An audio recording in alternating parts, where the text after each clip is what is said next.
વડાલીમાં કોમી એકતાના માહોલમાં ઈદ ઉલ ફિત્રની ઉજવણી કરાઈ। ઇસ્લામના તહેવારની ઉજવણીમાં અનેક વિશેષતાઓ સમાયેલી છે, જેમાં રમઝાન ઈદની ખાસ ઉજવણી કરવામાં આવી છે, જેમાં આજે રોજ વડાલીમાં 2 સ્થળોએ ઈદની વિશેષ નમાઝ અદા કરવામાં આવી હતી।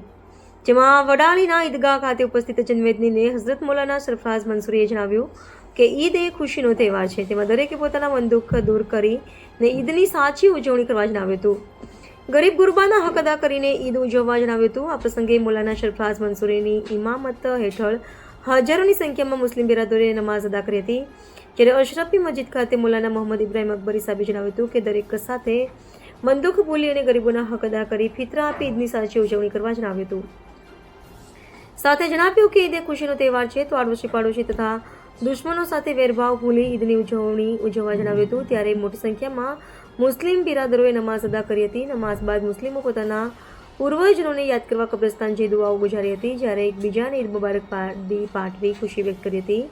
નમાઝ બાદ દેશમાં કોમી એકતા અને ભાઈચારા જળવાઈ રહે તે માટે ખાસ દુઆ કરવામાં આવી હતી, જ્યારે હિન્દુ ભાઈઓએ દરેકને ફોનથી ઈદ મુબારકની બાદી પાઠવી કોમી એકતાના દર્શન કરાવ્યા હતા।